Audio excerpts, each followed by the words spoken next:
Halo, selamat malam. COVID-19 varian AY4.2 atau Delta Plus telah menyerang Singapura dan juga Malaysia pada akhir Oktober lalu.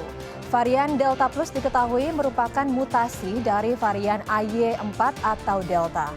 Organisasi Kesehatan Dunia WHO menyatakan varian Delta Plus sebagai varian of interest bukan sebagai varian of concern. Pemerintah mewaspadai ancaman varian Delta Plus yang dikhawatirkan dapat memicu lonjakan kasus atau gelombang ketiga. Sejumlah ahli kesehatan memprediksi gelombang ketiga berpotensi terjadi pada akhir tahun ataupun awal tahun mendatang. Dan selama 1 jam ke depan bersama saya Diana Dwika kami akan membahas bahaya varian Delta Plus dan potensinya dalam memicu gelombang ketiga dalam program spesial Bersatu Melawan COVID-19.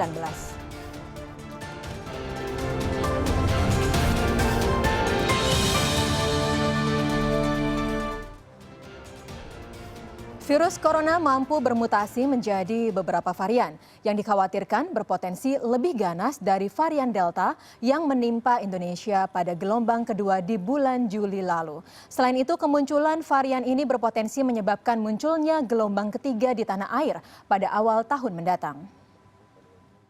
Keganasan varian Delta beberapa waktu lalu telah dirasakan oleh sejumlah pihak. Salah satunya RM Danang Putra, seorang pimpinan di Kelurahan Kembangan Utara, Jakarta Barat. Danang beserta 13 anggota keluarganya terpapar virus corona dalam waktu hampir bersamaan setelah mendatangkan seorang pengasuh dari luar kota pada bulan Juni lalu. Penularan virus Delta dirasakan Danang sangat cepat, yakni hanya dalam hitungan hari dan menyerang semua anggota keluarganya termasuk anaknya yang baru memasuki usia 4 bulan. Danang mengaku cukup terkejut saat teridentifikasi terpapar virus corona. Padahal dia dan keluarga sudah menerapkan protokol kesehatan, pola hidup sehat, dan sudah mendapatkan 2 kali dosis vaksin. Danang dan keluarga merasa sangat bersyukur bisa sembuh dari virus corona. Walau hingga kini masih merasakan beberapa efek dari COVID-19, yakni penurunan kemampuan tubuh saat melakukan aktivitas fisik yang berat. Saya setelah isolasi mandiri tuh kan dari rumah sakit, terus isolasi mandiri 14 hari, saya mencoba untuk olahraga, untuk lari, ya, terus basket, itu nggak sampai 10 menit. Iya, bener-bener cepet capek banget. Bener-bener kok beda gitu, beda kok. Yang tadinya alhamdulillah kuat, sekarang kok berubah cepet capek, 5 menit, 10 menit deh. Drastis turunnya. Tak hanya Danang yang merasakan keganasan varian Delta, Shogi Sastra Negara juga merasakan hal yang sama. Shogi yang bekerja sebagai salah satu pimpinan di Kelurahan Mampang Pela, Jakarta Selatan terpapar virus corona saat rutin melakukan giat sosialisasi vaksin di ruang publik pada awal bulan Juli lalu. Namun Shogi mengaku, kondisi daya tahan tubuhnya yang sedang menurun menjadi celah virus corona varian Delta menyerang tubuhnya saat itu. Gejala yang dialami Shogi juga cukup berat, apalagi kondisi tubuh Shogi yang saat itu belum layak disuntik vaksin memperburuk kondisinya. Jadi brain fog itu gangguan memori dan gangguan konsentrasi. Saya ketemu orang tuh saya bisa lupa namanya. Saya tahu dia siapa, saya tahu latar belakangnya, tapi saya seperti gagap siapa namanya. Kemudian ketika saya ingin mengutarakan sesuatu, di kepala saya sudah jelas apa yang ingin saya sampaikan. Tapi ketika mengucapkan itu jadi kayak gagap, tapi beda sama stroke. Sejak terpapar virus corona, baik Danang dan Shogi mengaku semakin memperketat penerapan protokol kesehatan, membiasakan penerapan gaya hidup sehat termasuk olahraga dan beristirahat cukup, dan menyegerakan vaksinasi bagi anggota keluarga dan kerabat terdekatnya.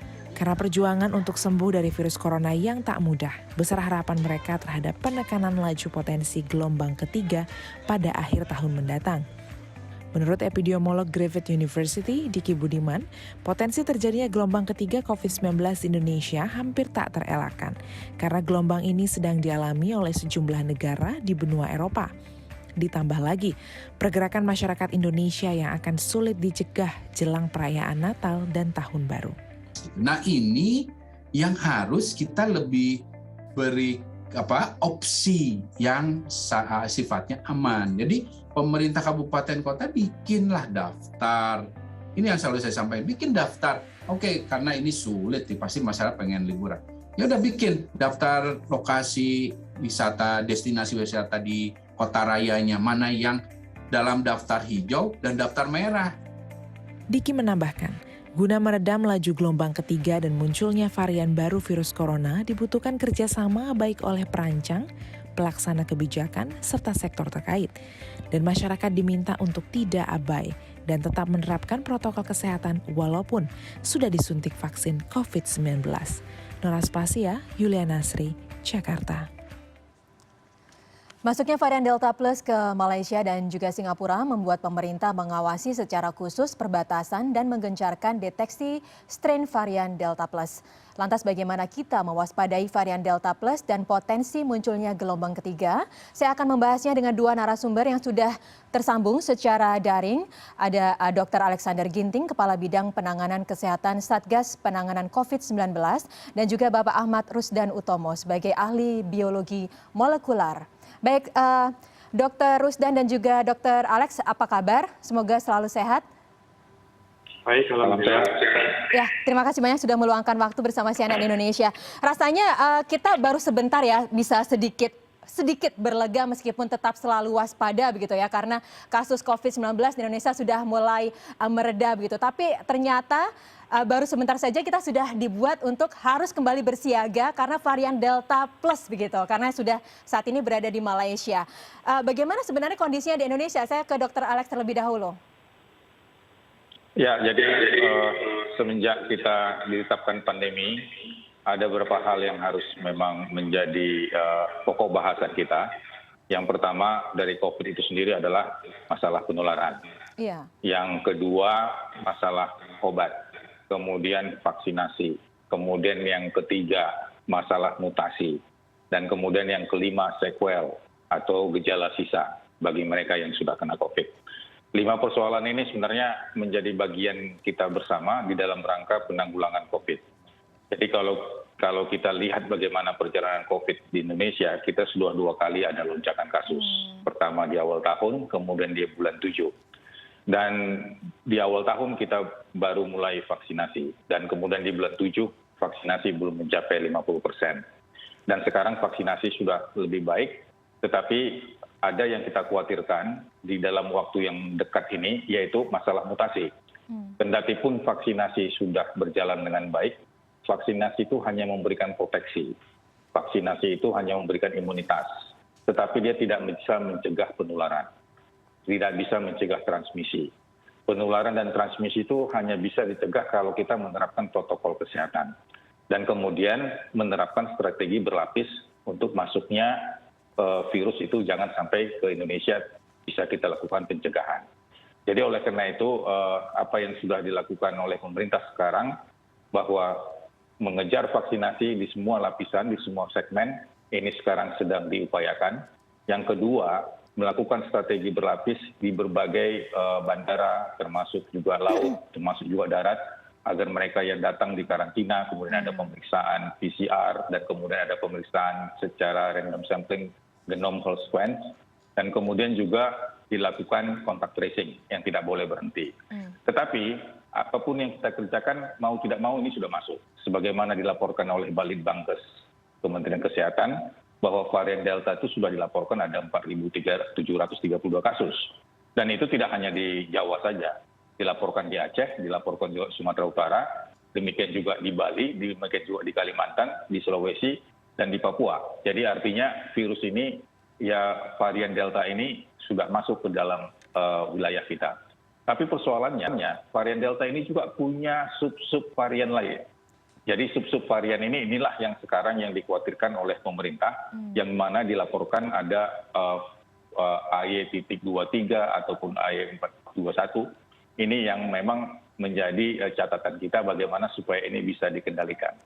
Jadi persoalan dalam pengendalian pandemi ini adalah bagaimana kita bisa mengejar vaksinasi, kemudian menerapkan protokol kesehatan, dan kemudian meningkatkan kontak tracing, dan bagi mereka yang sakit, segera diisoter atau isoman, dan bagi mereka yang sakitnya sedang, tentu harus masuk rumah sakit. Ini harus menjadi pekerjaan bersama. Dan kewaspadaan itu harus menjadi kewaspadaan bersama. Tidak boleh ini hanya kewaspadaan pemerintah, tapi bukan kewaspadaan masyarakat. Tetapi harus dua-duanya. Sehingga dengan demikian komunikasi resiko ini bisa terus disampaikan dan terus-menerus kita melakukan pencegahan dan sekaligus juga pengendalian. Baik, Dokter Alex, saya mau sedikit memperjelas. Tadi Dokter Alex menyampaikan bahwa sudah ada varian atau strain varian Delta yang sudah masuk ke Indonesia dengan kurang lebih 4.732 kasus begitu. Apakah ini artinya bahwa varian Delta AY4.2 yang ditemukan oleh British Scientist yang saat ini sudah menyebar di sejumlah wilayah di Eropa, sebagian negara-negara di Amerika, dan juga saat ini sudah ada di Malaysia dan juga Singapura, itu sudah ditemukan di Indonesia? Ya, jadi sampai saat ini mereka yang berwenang dalam hal pemeriksaan biologi molekuler belum melaporkan sub-sub varian AY4.2. Tapi dilaporkan dari varian yang lain, seperti misalnya AY2.3 dan kemudian berbagai sub-sub variannya. Dan itu dilaporkan ada lebih kurang 15 jenis. Seperti kita ketahui bahwa virus ini termasuk virus yang mudah bermutasi dan mudah berevolusi, dan kemudian karakternya itu berbeda-beda. Ada karakternya yang sangat virulen, yang bisa menembus virus, bisa menembus sel-sel manusia, tapi ada juga yang tidak begitu virulen. Jadi artinya hanya memberikan gejala ringan. Tapi yang kita khawatirkan adalah sub-sub varian yang seperti dilaporkan di luar negeri, di mana AY4.2 ini bisa memberikan gambaran klinis perburukan yang cepat. Ini yang harus kita jaga dan kita cegah supaya tidak bisa masuk ke Indonesia. Baik, saya ke Pak Rusdan. Pak Rusdan, sebenarnya seperti apa sih Pak Delta AY4.2 ini dan seberapa mengkhawatirkan varian ini Pak? Ya, jadi seperti disampaikan oleh Dr. Alex tadi, bahwa varian varian 4.2 AY4.2 itu kan sebetulnya turunan dari Delta. Dan kita perlu dalam konteks ya, kalau kita ketahui sebelum Delta itu ada yang namanya varian Alpha, ada varian Beta, dan juga Gamma. Nah, kalau kita lihat dari kecepatan transmisinya, ya, apa disebut dengan reproductive number. Jadi kalau varian yang original katakan ya, yang dari Wuhan, itu mungkin dari satu orang yang terinfeksi, dia bisa menginfeksi mungkin sekitar 2 sampai 3. Nah, kalau kita bicara varian Alpha, itu mungkin dari 3 sampai 4. Tapi kalau yang namanya varian Delta ini, itu dia sampai 1 orang, itu ke 5 sampai 8. Okay. Jadi artinya dia tingkat penularan itu memang lebih cepat. Dan kita sekarang tahu kenapa jauh lebih cepat, karena cara si virus ini untuk bisa masuk ke dalam sel itu jauh lebih efisien. Kalau varian Alpha dan Beta misalnya, dia lengketnya lebih kuat memang. Tapi untuk bisa masuk nggak begitu mudah.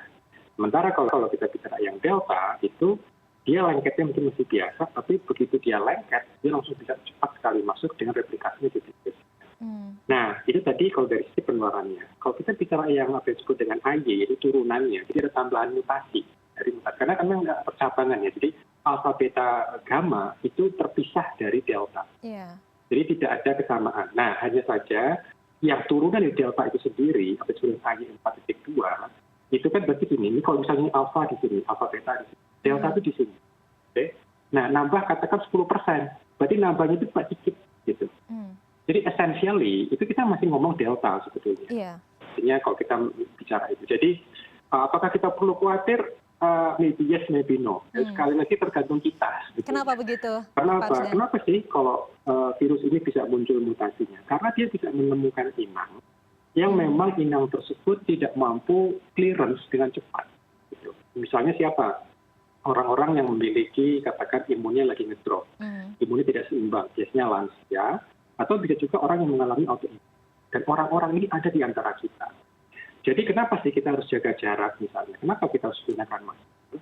Karena kita tidak ingin si virus ini nyampe ke mereka-mereka yang tadi imunnya tidak seimbang. Karena kalau begitu mereka menemukan inang seperti itu akan awet. Virusnya itu akan bermain dalam tubuh mereka itu lama. Nah, dalam proses lama tadi itu akan muncul jadi mungkin tambahan-tambahan mutasi. Dan kalau sekali orang tersebut tidak jaga jarak, apalagi belum divaksinasi atau belum mengalami infeksi alami punya antibodi, wah ini seperti istilahnya membuat ladang kering. Jadi, dan kita tahu api itu akan mudah menyebar di lahan yang kering. Nah, ini sebetulnya kan tujuan kita semua, kenapa kok dia seakan-akan dipersulit, kenapa harus masuk dengan divaksinasi atau sudah punya antibodi, itu kan sebetulnya untuk membuat ladang ini masih basah gitu. Jadi supaya nanti kalaupun ada lonjakan kasus cepat menemukannya gitu. Karena dia tidak mudah menyebar. Tadi kita lihat di paparan sebelumnya si Mas Danang tadi kan cerita kok cepat sekali gitu ya. Ya karena emang kondisi masyarakat waktu itu tidak begitu tidak begitu ketat, agak longgar. Sehingga wajar kalau akhirnya bisa cepat. Nah ini dengan kemarin kan juga kita lihat PPKM itu ya, mereka cukup serius dalam menegakkannya, sehingga kita terlihat plus yang vaksinasi memang cukup gencar gitu ya, di kota besar. Jadi yang perlu kita lakukan sekarang, perlu khawatir apa tidak, sekali lagi, maybe yes, maybe no, tergantung kita. Kalau kita mau istiqomah nih, tetap jaga ya, sabar nih. Kalau kita sabar dalam melaksanakan prokes, kita paham biologinya, dan kita juga sadar untuk vaksinasi ketika kita kesempatan untuk vaksinasi gitu ya. Itu insya Allah kita bisa lewati itu. Karena kalau kita bisa dari Delta kemarin, nggak semua negara mengalami lonjakan kasus. Cina itu nggak mengalami kayak wave itu kan enggak kan. Dia tetap masih. Kenapa? Karena dia sudah melakukan protokol kesehatan dan surveillance yang sangat ketat. Kan? Jadi kotak telusur mereka juga rapi, mereka juga sigap, ini dengan cepat. Gitu. Jadi bukan masalah PCR dimurahkan gitu ya. Itu juga yang pasti PCR harus akurat dan cepat hasilnya keluar. Gitu. Itu kuncinya di situ, koordinasi antar sektor misalnya gitu kan. Sehingga kita tahu begitu ada sedikit kluster segera dipadamkan secepatnya. Jadi jangan kasih kendor gitu orang bilang. Namun kita harus sabar, insya Allah kita bisa. Nggak harus terjadi, tergantung kita. Iya, baik. Artinya memang apapun situasinya, mau COVID ini akan bermutasi seperti apa begitu, tapi itu kuncinya semuanya ada dari diri kita masing-masing begitu ya Pak Rusdan. Tapi saya juga ingin sekali untuk mengkonfirmasi apakah benar bahwa varian Delta AY 4.2 ini 15% lebih ganas begitu dibandingkan varian Delta. Jangan dijawab terlebih dahulu. Dan pemirsa, spesial program Bersatu Melawan COVID-19 akan segera kembali sesaat lagi.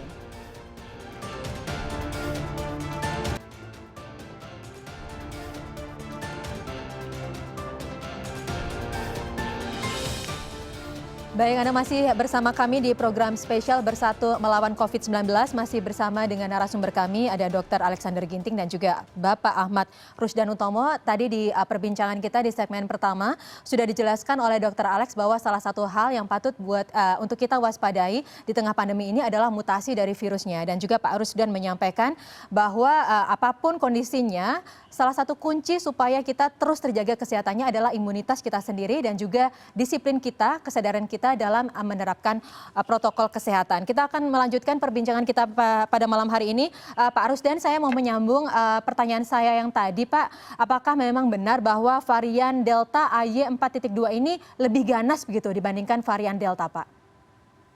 Ya, memang kan yang perlu diklarifikasi itu kan makna ganas gitu kan. Jadi ada beberapa parameter yang biasanya dilihat. Yang pertama tingkat penularannya. Yang kedua, apakah menimbulkan gejala lebih sering, gitu kan? Dan yang ketiga, tingkat masuknya rumah sakit atau hospitalization rate masuk rumah sakit. Dan yang keempat itu dari sisi kematian, ya, tingkat mortalitas. Gitu. Jadi kalau kita ketahui sebetulnya memang yang namanya varian Delta itu dia penularannya lebih cepat, gitu kan? Karena kan viral load-nya itu lebih tinggi. Gitu. Okay? Nah sekarang pertanyaannya bagaimana dengan tingkat kematian? Nah, kalau tingkat kematian ini menarik. Ya. Kalau kita lihat sebetulnya dari pengalaman dari wave yang kemarin, itu yang jelas terdampak itu sebetulnya adalah mereka yang belum divaksinasi. Itu jelas sekali bedanya. Jadi nampaknya seperti kayak di Inggris misalnya ketika varian Delta itu menyerang, dan mereka lihat di data rumah sakit, itu mereka yang sudah divaksin itu risiko mendapatkan gejala berat, masuk rumah sakit, dan juga kematian itu jauh lebih kecil. Nah, jadi kalau pertanyaannya, apakah dengan varian yang baru ini, yang relatif yang disebut dengan varian of interest, dia belum sampai ke arah concern. Kenapa? Karena memang datanya belum begitu jelas. Apakah dia bisa meningkatkan tingkat masuk rumah sakit? Apakah dia menimbulkan kematian yang lebih tinggi? Itu namanya tidak. Namun di tengarai mungkin penularannya bisa sedikit lebih tinggi. Akan tetapi Delta sendiri itu kan sudah tinggi dibandingkan dengan kemampuan Delta yaitu lebih tinggi. Nah dia menambahkan katakan 10% atau 15% itu juga mungkin tidak terasa bedanya gitu. Jadi kalau dari data sejauh ini, saya sendiri belum melihat apakah ada kemungkinan orang masuk rumah sakit lebih tinggi kalau dia punya varian tadi AY 4.2. Minimal saya belum bisa lihat. Tapi kalau dari data vaksinasi nampaknya juga tidak ada tambahan data, artinya tetap yang berisiko lebih tinggi adalah mereka yang belum divaksinasi. Itu yang mungkin perlu kita ingat soal yang lebih praktis gitu ya, dari sisi tingkat keganasan tadi. Karena ini bagaimanapun virusnya masih sama, targetnya masih AC2, tipe komorbidnya juga masih yang tinggi itu hipertensi dan obesitas gitu. Ini bukan penyakit yang beda sekali. Cuma yang harus kita waspadai juga, yang mungkin kita nggak boleh takut adalah, jadi kalau di awal kan ada cerita, setelah saya kena COVID, Nah, ini yang harus kita waspadai untuk dengan long COVID. Jadi bagi mereka yang mungkin sempat masuk rumah sakit yang kemarin, dan kita harus antisipasi jangan sampai orang sakit karena COVID, itu adalah long term efek jangka panjangnya. Dan ini bisa jadi musibah sistem kesehatan kita, karena ini bisa jadi berdampak kepada munculnya penyakit-penyakit kronis yang dipicu karena adanya infeksi COVID ini. Nah, ini yang mungkin perlu kita waspadai juga. Jangan terlena dari sisi jumlah yang yang sakit meninggal berapa sedikit, tapi jangan lupa kita masih belum tahu mereka yang mungkin asimptomatik gitu kan, mereka yang tidak bergejala itu mungkin bisa juga mendapatkan risiko-risiko jangka panjang. Ini harus kita monitor. Ya, baik. Kalau begitu, saya mau minta tanggapan dari Dr. Alex. Jadi, ini apakah mungkin bahwa varian Delta Plus yang kita sebut sebagai AY 4.2 ini akan bisa menggeser dominasi dari varian Delta? Jika kondisinya seperti apa, dokter? Situasi itu bisa terjadi? Ya, jadi kita punya pengalaman di mana kasus itu terjadi lonjakan di bulan Januari dan di bulan 7. Dan kita ingat bahwa kita mulai vaksinasi itu di Januari. Dan di bulan 7 kita juga masih proses vaksinasi tapi belum melewati 50%. Jadi yang kita lihat adalah bahwa kendati pun terjadi lonjakan di bulan Januari, tidak sama hebatnya waktu di bulan 7.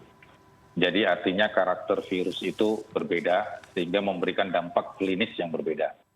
Nah, kemudian kita mengantisipasi sebagaimana tadi yang sudah disampaikan bahwa ini ada varian baru. Tentu varian baru ini juga harus kita lihat apakah mempunyai virulensi yang lebih kuat apa tidak. Kemudian apakah dengan mempunyai penularan yang lebih cepat atau tidak. Tapi pengalaman kita di Juli, Delta itu jauh lebih cepat menular dibandingkan dengan varian sebelumnya, apalagi yang langsung dari Wuhan. Jadi oleh karena itu kebijakan dari Satgas maupun pemerintah bahwa tetap kita harus waspada, tetap kita harus antisipasi dengan adanya varian dan mutasi baru itu. Bedanya adalah bahwa kita vaksinasi satu sudah melebihi 60%. Dan kemudian vaksinasi kedua walaupun belum melebihi 50%, tapi paling tidak ini sudah jauh gambarannya berbeda dibandingkan dengan bulan Januari tahun 2021. Dan kemudian sebagai gambaran kita lihat bahwa di Inggris, Prancis, Jerman, kendati pun sudah divaksinasi, angka kasus harian yang positif meningkat. Walaupun angka kematiannya tidak setinggi seperti awal-awal COVID di masa lalu. Jadi ini mungkin yang akan membedakan nanti. Karena di samping dokter dan perawat lebih berpengalaman, dan kemudian awareness juga sudah lebih tanamkan. Dan yang ketiga, vaksinasi juga sudah mulai merata. Hanya memang bagaimana protokol kesehatan ini menjadi kunci supaya tidak terjadi transmisi. Jadi protokol kesehatan ini yang harus memang diterapkan secara ketat dan pengawasan dan pengendalian oleh Satgas juga harus kencang. Sehingga injak rem dan injak gas ini tetap harus menjadi perhatian. Oleh karena kita lihat sendiri negara-negara yang vaksinasinya sudah baik, tapi ternyata angka positif hariannya juga bisa meningkat. Jadi tidak tertutup kemungkinan ini bisa masuk ke Indonesia, tetapi yang penting kewaspadaan kita lebih tinggi, strategi berlapis kita lebih baik, dan kemudian angka vaksinasi kita harus kita kejar di atas 70 ataupun 80%, dan kemudian memang isoter atau isoman dan rumah sakit memang harus sudah siapkan. Dan tidak boleh kita lengah di dalam kontak tracing. Kuncinya adalah kontak tracing untuk mengetahui bagaimana pola penularan di masyarakat. Walaupun ini sekarang ada transmisi yang rendah di komunitas, tetapi ini bisa akan berputar menjadi transmisi yang tinggi kalau kita tidak melaksanakan kontak tracing dari hari ke hari. Ini yang harus menjadi catatan kita, sehingga ini harus dikerjakan oleh posko PPKM baik di desa maupun posko PPKM di kelurahan. Iya, baik. Ya, baik. Saya kembali ke Pak Arus. Dan Pak Arus, dan kalau Anda melihat bahwa kasus-kasus dari Delta Plus yang saat ini berkembang di sejumlah negara, apakah Anda menengarai bahwa gejala-gejalanya ini masih sama dengan Delta yang lama atau ada gejala-gejala baru yang dialami oleh para penderitanya, Pak? Ya, ini kenaikan yang di negara-negara maju, dan tadi sudah disampaikan oleh Dr. Alex ya, memang ada peningkatan kasus yang kita harus waspada. Itu mungkin ada beberapa faktor juga. Jadi di negara maju tersebut itu kan vaksinasi lumayan tinggi. Iya. Di ukurannya itu kan adalah dari sisi yang menurut kita mungkin sangat penting, itu adalah tingkat morbiditas dan juga nanti tingkat mortalitas. Jadi kalau misalnya dia positif terinfeksi, ya ini Delta mengajari kita vaksinasi ini betul-betul tidak bisa menghentikan penularan, tidak bisa menghentikan transmisi. Makanya setelah vaksin pun itu wajib menggunakan masker. Apalagi di sekeliling kita mungkin masih belum banyak yang vaksinasi. Nah, akan tetapi yang menarik adalah ini menjelang musim yang lebih dingin, rapid dingin. Kalau di Indonesia kan musim ini mulai musim hujan. Kalau di negara 4 musim itu musim sudah mulai mendekati musim dingin, musim winter. Apa yang terjadi? Ketika musim sudah mulai agak bergerak dingin, akhirnya kan orang dipaksa untuk interaksi ke dalam ruang tertutup. Kan? Nah, dalam ruang tertutup ini menjadi tantangan baru. Karena sekarang kita bicara sekolah, kita bicara perkantoran, dan kita bicara compliance terhadap protokol kesehatan. Nah, mereka yang mungkin, apalagi kalau di negara barat, ini tidak sedikit orang yang juga mengabaikan menggunakan masker. Sederhana itu mereka abaikan. Nah, ketika itu mereka abaikan, mereka berinteraksi dalam ruang tertutup, itu tentu akan menaikkan jumlah kasus. Dan kalau mereka misalnya punya komorbid yang bermasalah, itu juga meningkatkan, dan belum divaksin apalagi, gitu ya. Itu bisa menjadi masalah baru. Nah, memang di Indonesia ini kita beruntung, kita tidak punya musim dingin sehingga orang harus selalu di dalam ruangan. Nah, itu kita harus gunakan sebaik-baiknya. Aktivitas di luar dengan ventilasi yang baik, gitu kan, tetap dengan betul-betul protokol kesehatan, apalagi di dalam perkantoran atau dalam sekolah, guru mengajar murid menerima pelajaran tetap harus gunakan masker karena di dalam ruangan. Itu harus betul-betul dipahami dengan baik, gitu. Karena ya itu kita memiliki satu sisi cuaca yang mungkin lebih bersahabat dibandingkan mereka yang sekarang harus terkurung, dan mereka juga sekarang kan masalahnya mereka belum divaksinasi juga, dan tidak sedikit di negara maju itu yang belum mengalami vaksinasi. Dan kita lihat di Singapura misalnya 80% vaccination rate, tapi apa yang terjadi? Yang 20% ini kan belum, dan sekarang mulai bergeser. Jadi si virusnya itu karena dia mentok ketemu orang yang sudah divaksin, karena antibodi mereka tidak bisa lama-lama dalam tubuh itu, akhirnya mereka mencari korban yang tidak bisa melawan dengan cepat. Siapa itu? Mereka belum divaksin. Mereka sekarang konsekuensi di sana. Iya, baik, seperti yang tadi Pak Rusdan sampaikan bahwa Indonesia ini hanya memiliki 2 musim begitu. Tapi saat ini kita berada di pancaroba dan memasuki musim penghujan yang artinya akan ada virus-virus influenza yang saat ini mungkin bisa berkembang begitu ya. Dan saya nanti ingin menanyakan ke Dr. Alex ini apakah mungkin akan terjadi koinfeksi begitu antara influenza dan juga COVID-19 yang akan memperparah kondisi pasien COVID-19. Tapi di segmen selanjutnya pemirsa jangan kemana-mana, spesial program Bersatu Melawan COVID-19 akan kembali sesaat lagi.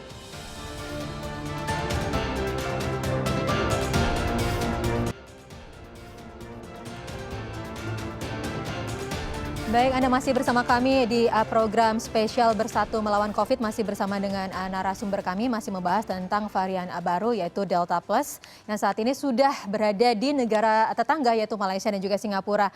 Saya ke Dr. Alex. Dr. Alex menyambung tadi yang disampaikan oleh Pak Rusdan bahwa Indonesia masih sedikit beruntung begitu karena hanya memiliki 2 musim. Tapi saat ini kita tengah berada di pergantian musim begitu ya, dan akan memasuki musim penghujan yang intensitasnya akan semakin tinggi di awal tahun nanti, yang mungkin virus-virus influenza akan mulai bertebaran begitu. Ini mungkin tidak, dokter, akan terjadi koinfeksi COVID-19 dan juga influenza?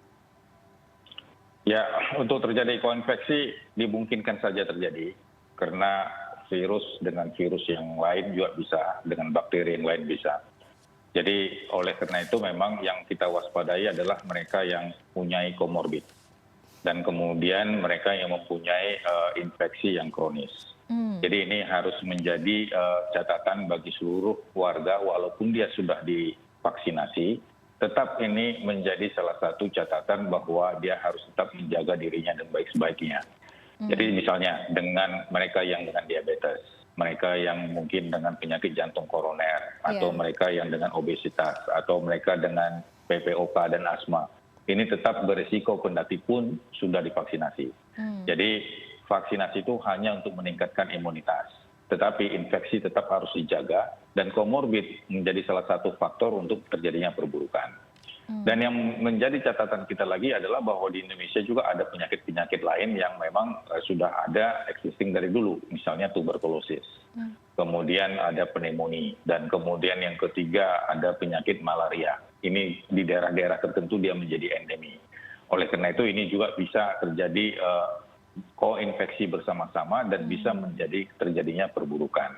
Sehingga yang penting bahwa apa yang kita alami sekarang ini harusnya bisa menjadi catatan kepada kita ke depan untuk bisa menjaga diri. Bagi mereka yang bergejala, seyogyanya mereka juga mengkontrol komorbidnya. Jadi kita berharap di dalam fase kita sekarang ini sudah melandai, mereka yang diabetes kontrol untuk diabetesnya, obatnya dimakan. Mereka yang hipertensi juga demikian. Mereka yang tuberkulosis lanjutkan obatnya sampai 6 bulan. Mereka dengan HIV, obat-obat ARV juga harus dimakan. Mereka juga dengan malaria juga dengan demikian. Kenapa? Karena virus dan varian ini sudah ada dari mulai Aceh sampai Papua. Dari mulai daerah yang tidak ada malaria sampai ada malaria. Jadi ini menjadi catatan kepada kita semua untuk menjaga agar angka yang masuk ke rumah sakit lebih rendah dan kemudian angka kematian tidak setinggi sewaktu kita mengalami antara Januari sampai Juli. Baik, baik. Ya artinya jangan menutup mata terhadap penyakit-penyakit lain yang biasanya juga sering muncul di musim penghujan. Baik, Pak Rusdan, seperti yang kita ketahui kan kalau berbicara tentang vaksinasi biasanya akan mengikuti strain-strain virus terbaru begitu ya. Nah lantas bagaimana dengan vaksinasi COVID-19 ini Pak? Apakah memang sudah termutakhirkan begitu atau bagaimana? Ya, jadi kalau kita lihat vaksinasi yang ada sekarang itu masih vaksinasi yang sama ya, sekitar bulan Januari yang lalu. Gitu. Jadi belum ada jilid 2 gitu ya, tipe vaksin yang baru itu belum. Jadi masih tipe vaksin yang sama. Dan nampaknya sih sebetulnya kalau ukuran ini tergantung ukurannya. Kalau ukurannya adalah untuk menjaga jangan sampai terjadinya gejala berat, orang masuk rumah sakit atau mencegah kematian. Sebetulnya versi yang sekarang, vaksin yang sekarang itu masih oke sebetulnya. Jadi belum diperlukan untuk membuat misalnya nih kayak vaksin Sinovac yang ada. Apakah kita perlu Sinovac jilid 2 yang sudah diperbarui misalnya? Atau yang vaksin mRNA atau perlu yang diperbarui? Nampaknya sih belum. Karena apa? Karena datanya juga ketika Delta kemarin menyerang, itu pun ternyata masih bagus gitu loh. Jadi masih di atas 80% lah gitu kalau kita mau konservatif gitu ya perlindungannya gitu kan. Nah jadi sekarang justru yang perlu dipikirkan adalah memperluas cakupan. Jadi sebanyak-banyaknya itu yang harus dikejar gitu. Karena apa? Karena dari pengalaman Delta kemarin memang yang terkena sasaran berat itu adalah mereka yang belum divaksinasi gitu. Atau mungkin mereka yang belum mendapatkan antibodi alami dari infeksi alami. Jadi itu yang perlu kita perhatikan. Baik, nah ini Dr. Alex kira-kira apakah kalau memang vaksinnya masih cukup bagus untuk melindungi kita, tapi kalau misalkan varian-variannya terus bermutasi dan mungkin akan menjadi lebih berat begitu, apakah booster juga sudah akhirnya diperlukan untuk masyarakat secara luas, Dr. Alex? Ya, jadi kalau kita lihat sejarah vaksinasi COVID di Indonesia, yang pertama mendapatkan itu adalah para nakes, dokter dan perawat dan mereka yang bekerja di rumah sakit. Dan kemudian di sekitar bulan Juli kemarin mereka sudah mendapat booster dengan memakai golongan yang berbeda. Waktu itu dipakai messenger RNA atau Moderna yang sudah diberikan. Dan ternyata memang apa yang terjadi, angka kesakitan dan angka kematian nakes itu turun. Kendati pun kita melewati lonjakan kasus yang begitu tinggi di bulan 7. Dan kemudian tentu ini booster ini tentu akan dipertimbangkan oleh pemerintah untuk di tahun 2022. Dan saat ini kita sekarang akan menyelesaikan semua di vaksinasi yang pertama dan yang kedua. Paling tidak ini semua sudah bisa kita kerjakan di atas 80 ataupun 90%. Dan kemudian booster ini tentu akan secara selektif nanti tentunya berdasarkan rekomendasi ITAGI agar mana yang menjadi pilihan. Tetapi paling tidak yang harus kita sampaikan ke masyarakat, apapun jenis vaksinnya itu semua baik. Dan itu akan menjadi lebih baik kalau itu sudah disuntikkan ke lengan kita.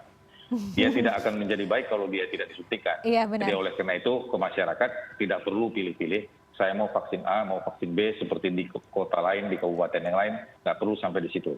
Yang penting dia sudah melaksanakan vaksinasi 1, vaksinasi kedua, dan kemudian tidak ada efek samping, dan sekaligus dia menjaga dirinya, ini sudah baik. Jadi kita tidak perlu menanyakan ke kanan ke kiri kenapa dia vaksin A, kenapa vaksin B, mana lebih baik, mana lebih tidak. Tapi yang penting bahwa pemerintah sudah hadir di masyarakat untuk memberikan vaksinasi dalam rangka memproteksi dan melindungi masyarakat kita. Iya, kita pastinya juga patut sekali untuk mengapresiasi pemerintah dan berbagai pihak terkait begitu termasuk TNI karena memang saat ini kalau kita ingat di bulan Agustus lalu target vaksinasi 1 juta per hari tercapai kemudian naik menjadi 2 juta per hari tercapai dan ditargetkan bahwa akhir tahun ini bisa mencapai 60-70% sudah mendapatkan 2 dosis untuk sebagian masyarakat Indonesia. Baik, kita akan melanjutkan perbincangan kita di segmen selanjutnya. Kami ingin mengetahui bagaimana langkah antisipasi supaya Delta Plus ini tidak semakin berkembang di Indonesia karena seperti yang kita ingat bahwa pintu masuk atau gerbang masuk Indonesia ini merupakan salah satu kuncinya. Pemirsa jangan kemana-mana, kami akan segera kembali sesaat lagi.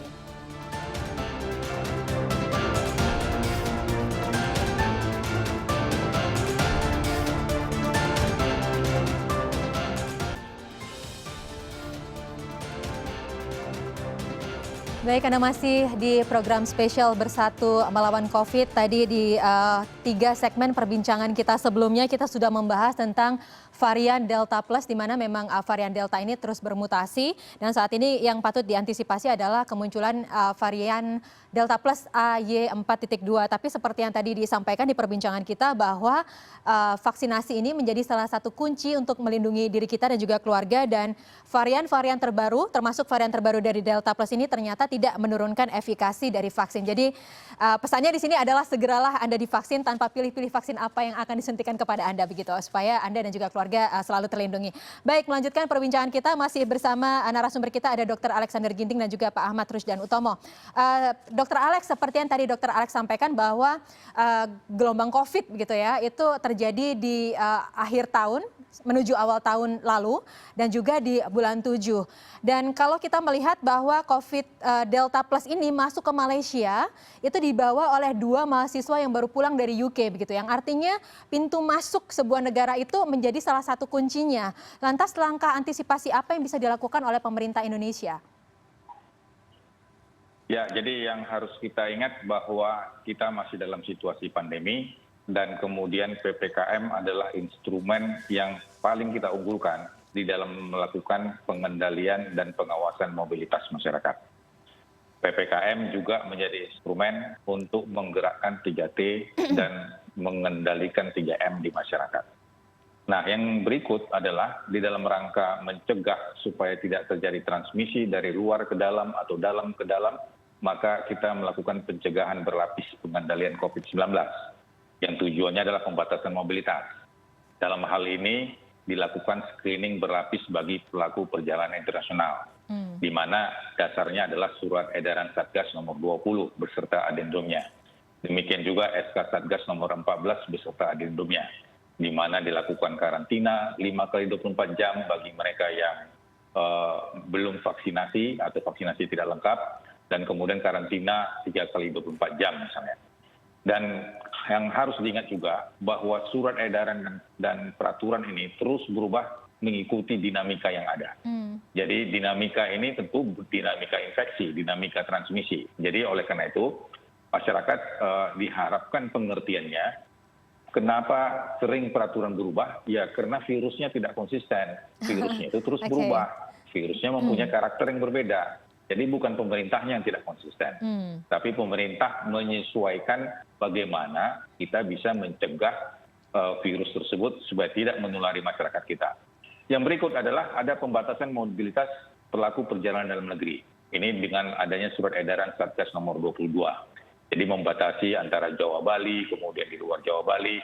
Tentu waktu kemarin bulan lalu kita membicarakan dengan PCR, sekarang dengan rapid test antigen, ini memang berubah terus.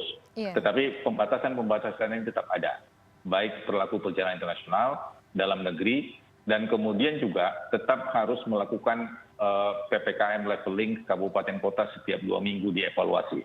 Oleh karena itu, Instruksi Mendagri nomor 57 dan nomor 56 terus dievaluasi per 2 minggu. Dan kemudian PPKM mikro di tingkat desa dan kelurahan ini menjadi posko untuk mengendalikan masyarakat di tingkat desa dan kelurahan. Inilah semua pengendalian kita, supaya tidak ada yang masuk dari luar ke dalam, dan juga dari dalam negeri ke daerah yang belum terjangkit ataupun sudah terjangkit. Demikian juga pemerintah sudah mengatur mengenai pelabuhan dan bandara yang memang diperbolehkan untuk masuk ke Indonesia.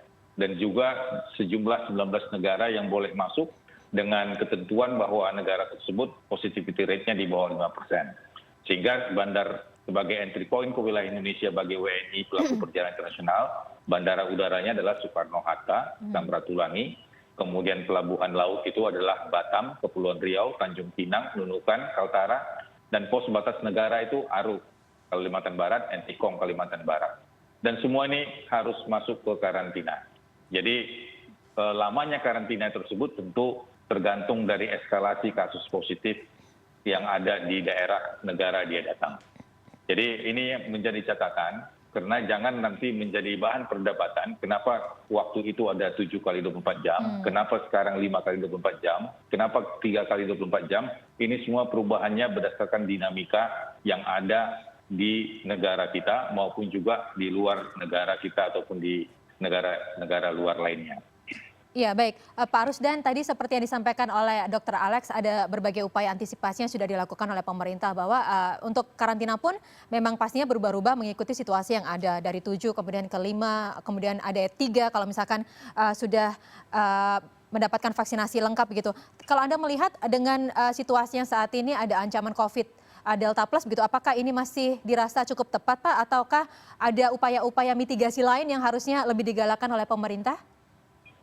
Ya, ini kan jadi, sebenarnya tentu kebijakan ya. ini Kebijakan akan itu kan masuk dalam sebetulnya kajian sudah evaluasi dipertimbangkan Baik, sebentar. konsekuensinya juga. PPKM ini Kalau saya sih melihatnya dan tentunya Baik. juga apapun yang dari diambil. hasil Baik, mungkin saya ke yang Pak ada Rusdan terlebih dilakukan dahulu. di bandara, Ya. demikian juga hasil Para pemeriksaan sensornya? genome whole sequencing, hasil PCR.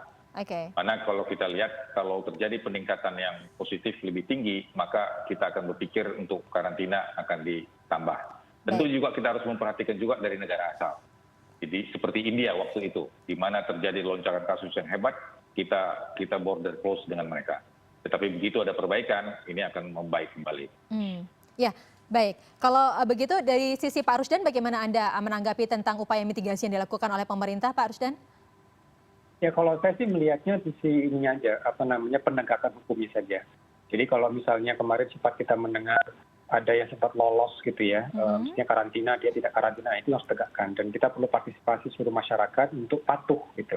Jadi kalau sudah ditetapkan harus 3 hari karantina, ya 3 hari karantina. 5 hari karantina, ya 5 hari karantina. Untuk kebaikan kita semua. Dan seperti tadi Dr. Alex katakan kan juga kontak tracing kan, kontak telusur.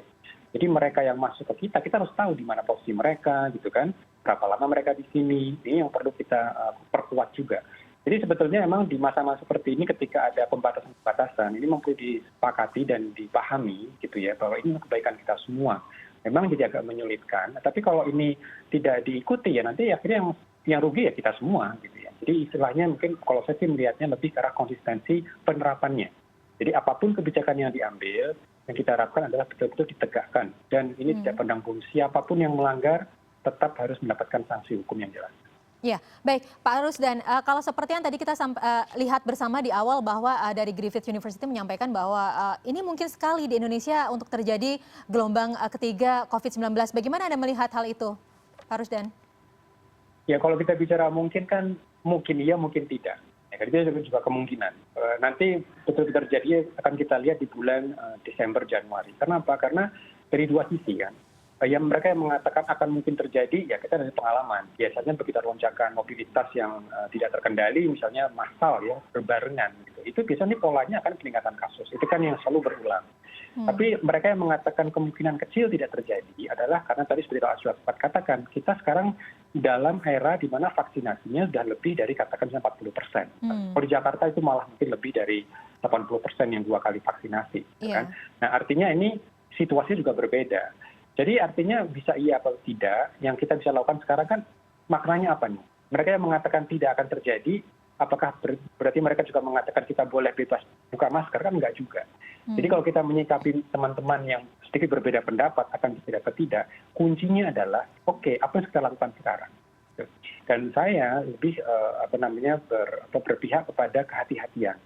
Jadi karena kita sekarang kurung kan, banyak sekali kasus di negara tetangga. Dan tentu kita tidak ingin ini akan mengalami hal yang sama. Karena kenyataannya ada negara yang tidak mengalami wave. Siapa ya? Cina itu. Cina kan tidak mengalami wave. Dia justru memperkuat border. Dan dia betul-betul bisa menangkap kluster dengan cepat. Karena kontak tracing mereka yang sangat sigap, hasil keluar dengan cepat juga. Dan itu yang perlu dievaluasi. Gitu. Jadi artinya sekali lagi kita tidak perlu mengalami gelombang ketiga, tapi kita yang harus kita sadari bagaimana mitigasi yang kita pahami mekanismenya itu yang kita perlukan sebetulnya. Tentang apakah nanti ada apa tidak, Allah alam, bisa ya, bisa enggak, gitu kan? Jadi tergantung manusianya. Kalau virusnya masih sama kok, virusnya masih sama. Cuma yang masalahnya manusia kan. Manusia itu kan kadang-kadang tidak bersatu untuk melawan virus. Virusnya bersatu melawan kita. Gitu. Ini sekali lagi tergantung kita mau bersatu atau tidak. Ya, tapi seperti yang kita ketahui bahwa saat ini mobilitas masyarakat sudah mulai tinggi lagi ya, dan ini cukup mengkhawatirkan, khawatirnya masyarakat saat ini tingkat kesadarannya sudah mulai turun begitu, yang artinya virus terus bermutasi, sementara kita masih terus mengejar untuk perluasan vaksinasi. Kita akan lanjutkan perbincangan kita di segmen terakhir. Pemirsa jangan kemana-mana, program spesial akan segera kembali di Bersatu Melawan COVID.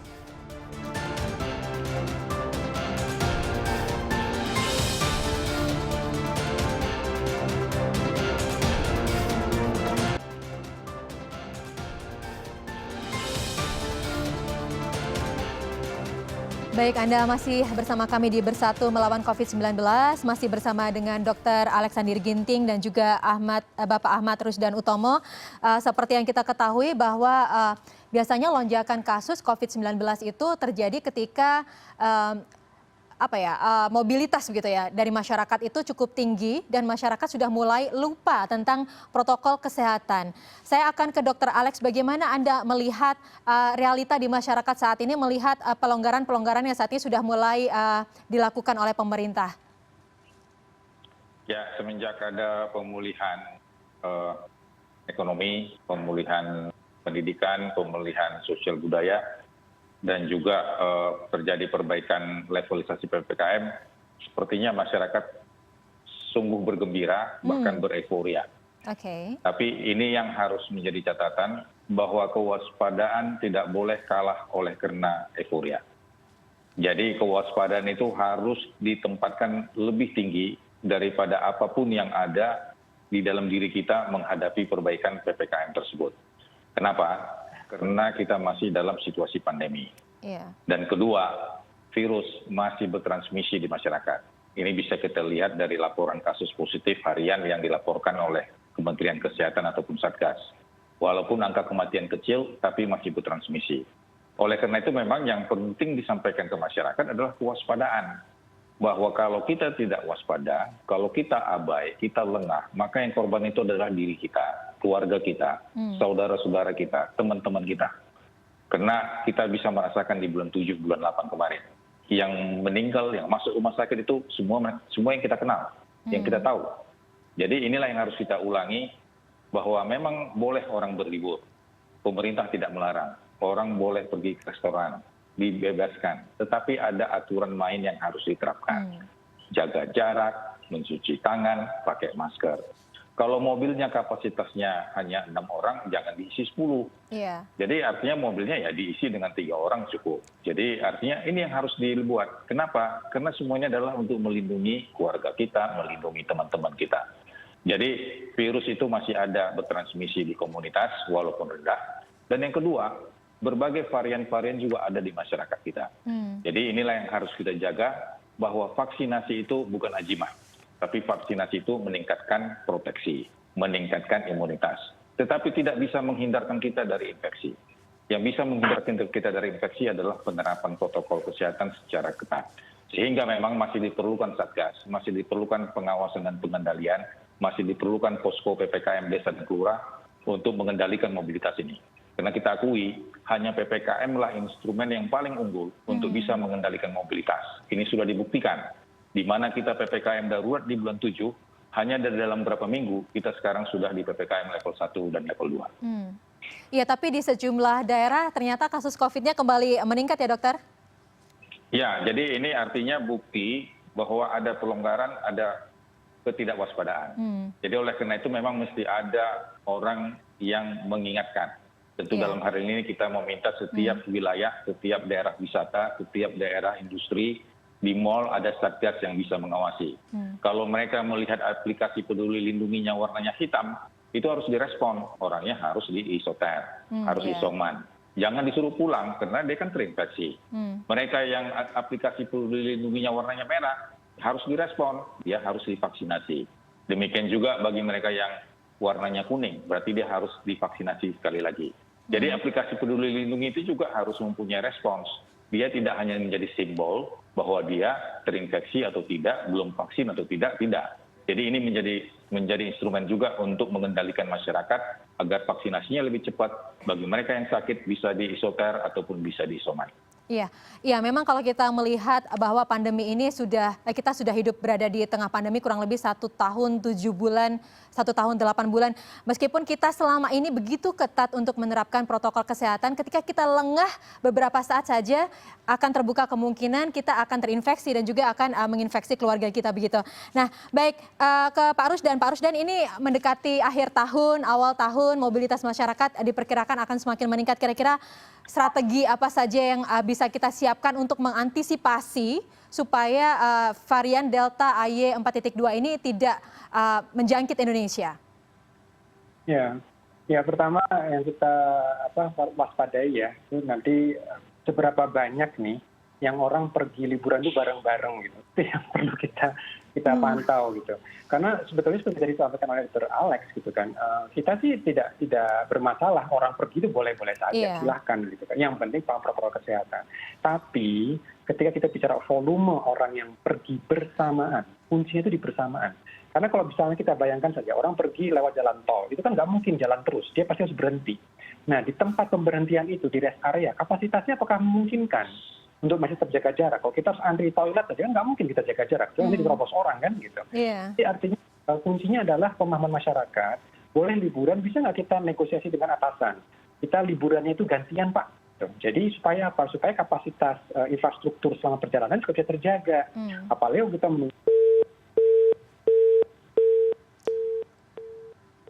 Iya, baik. Nampaknya komunikasi dengan Pak Rusdan terputus. Saya ke Dr. Alex kalau begitu.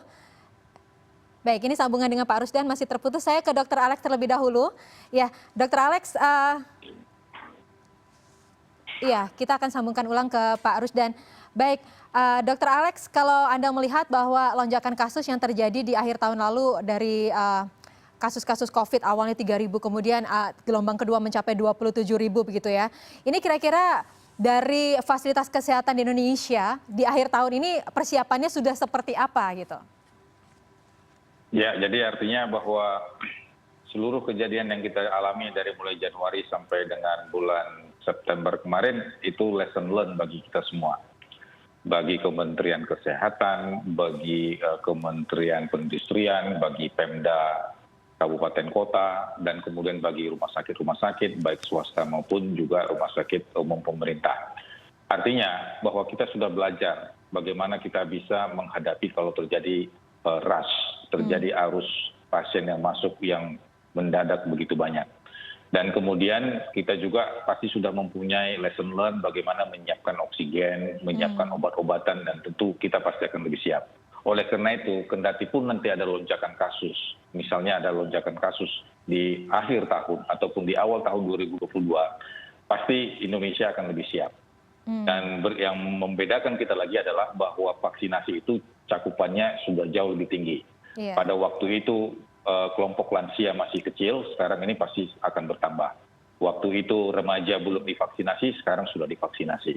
Dan obat-obatan kita yakin bahwa Kementerian Kesehatan dan Dinas Kesehatan pasti sudah lebih siap. Hanya masyarakat tetap diminta untuk bisa mengelola 3M dan 3T sebagai sarana untuk mencegah supaya tidak terjadi penularan. Baik antara sesama sebagai anggota keluarga, sebagai anggota komunitas, baik di tingkat desa maupun di tingkat kelurahan. Yang penting di tingkat desa dan tingkat kelurahan, kasus tidak bertambah. Dengan adanya program demikian, maka di tingkat kabupaten kota juga bisa terkendali. Oleh karena itu memang posko PPKM ini harus terus digerakkan dan kontak tracing harus terus berlanjut sehingga kita bisa mengendalikan kasus. Baik di tingkat desa, di kelurahan, terus sampai kabupaten kota. Iya, artinya kita banyak belajar sekali dengan apa yang terjadi di gelombang kedua begitu ya. Baik, yang pasti kita semua, saya, Pak Rusdan, Dr. Alex, seluruh masyarakat Indonesia tidak menginginkan gelombang 3 ini akan kembali terjadi. Untuk itu yang pastinya ini membutuhkan kerjasama dari kita semua, kesadaran dari kita semua untuk selalu menerapkan protokol kesehatan dimanapun kita berada dan juga untuk segera divaksinasi begitu ya. Baik, Dr. Alexander Ginting, Kepala Bidang Penanganan Kesehatan Satgas Penanganan COVID-19 dan juga Bapak Ahmad Rusdan Utomo, Ahli Biologi Molekular. Terima kasih atas kebersamaan Anda. Sampai bertemu di lain kesempatan. Sehat selalu. Salam sehat. Dan pemirsa, kami ingatkan bagi kita semua agar jangan lengah, pandemi masih ada. Untuk mencegah penularan COVID-19, segera divaksinasi.